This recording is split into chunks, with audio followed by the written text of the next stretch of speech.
L'activité volcanique est le processus consistant en l'expulsion du magma vers la surface de la croûte terrestre.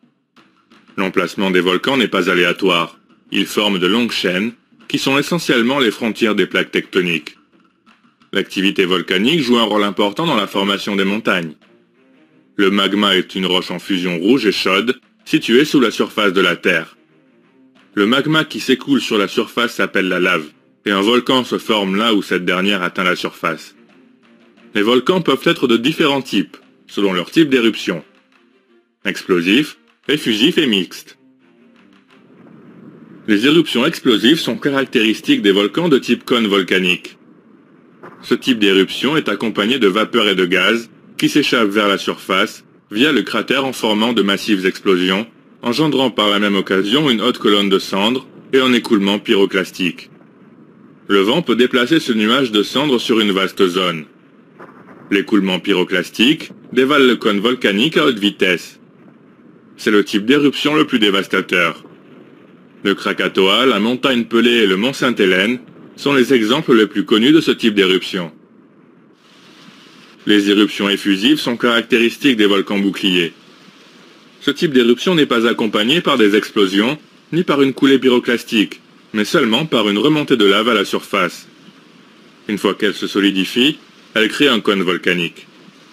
Des exemples d'éruptions effusives sont le Mauna Kea et le Mauna Loa à Hawaï, ainsi que le Piton de la Fournaise à La Réunion. Les éruptions mixtes sont caractéristiques des stratovolcans. Ce type d'éruption est accompagné d'explosions et de coulées de lave. Le cône volcanique consiste en différentes couches d'éjecta et de lave solidifiée, d'où l'appellation de stratovolcan. Les exemples les plus connus sont le Stromboli, l'Etna et le Cotopaxi. Après les éruptions volcaniques, on peut observer une activité post-volcanique comme des émissions de vapeur d'eau et de gaz depuis les fumerolles qui contiennent différents éléments chimiques. Une solfatare est un type de fumerole. C'est une ouverture de la croûte terrestre qui émet des gaz sulfureux. Une moffette est un autre type de fumerole qui est une libération de dioxyde de carbone. Une moffette peut être sèche si elle émet du dioxyde de carbone ou humide si elle émet de l'eau contenant du dioxyde de carbone. Un geyser est une source qui libère de façon périodique de l'eau chaude. Cela se passe ainsi car l'eau s'infiltre dans de petits trous sous la surface de la Terre, puis commence à bouillir sous l'effet de la chaleur du magma, avant de finalement jaillir. Les activités volcaniques des zones argileuses sont accompagnées de volcans de boue, où les gaz sont relâchés par de la boue liquide sous forme de bulles. Les éruptions volcaniques les plus dévastatrices libèrent de grandes quantités d'éjecta. Lors de l'éruption du Krakatoa en 1883, 18 km3 d'éjecta furent dispersés, alors que lors de l'éruption de 1815 du mont Tambora, qui fut une des plus puissantes éruptions de l'histoire, 80 km3 d'éjecta furent diffusés sur une vaste zone. De telles éruptions ont un impact global sur l'atmosphère de la Terre, sur le climat et sur la vie sauvage.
النشاط البركاني هو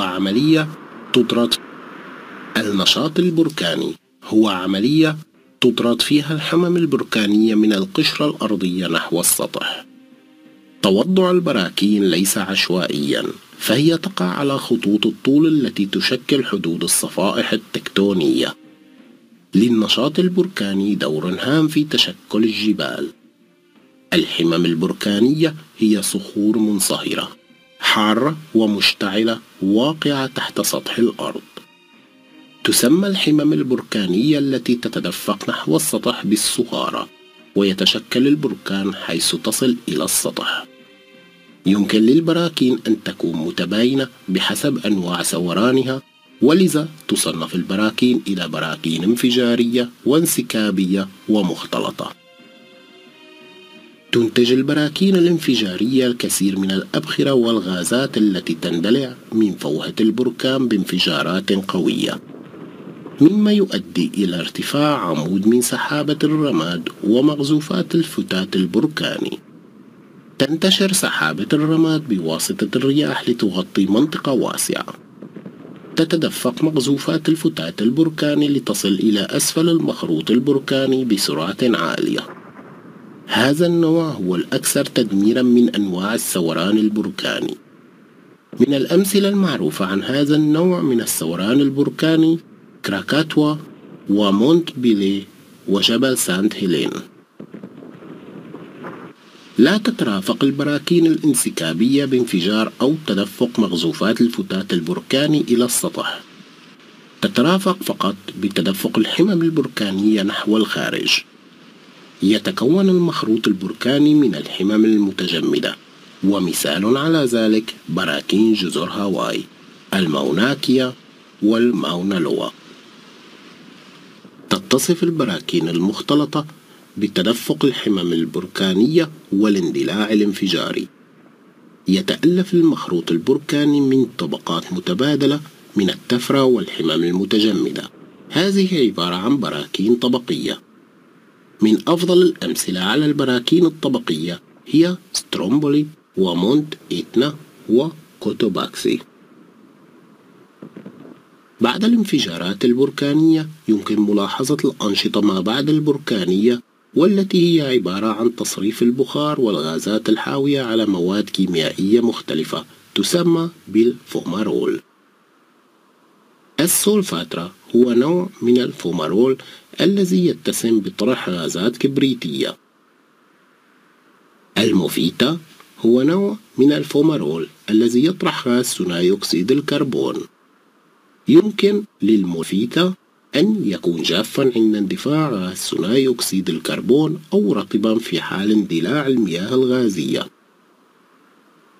السخان هو نبع ماء ساخن. يحدث هذا لأن الماء يتسرب إلى تجاويف صغيرة تحت الأرض ويتراكم فيها، وبعد ذلك يبدأ بالغليان بسبب حرارة الصهارة، وفي النهاية يسور. البراكين الطينية هي ظواهر بركانية تتوفر في المناطق الطينية. يسبب الغاز قرقرة الطين السائل.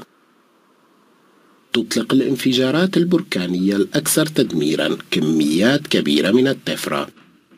أدى اندلاع بركان كراكاتوا في سنة 1883 إلى تفريق 18 كيلو متر مكعب من التفرة، بينما خلال اندلاع بركان مونتامبورا سنة 1815 الذي كان واحدا من أقوى الاندلاعات في التاريخ، فقد أدى إلى انتثار 80 كيلو متر مكعب من التفرة.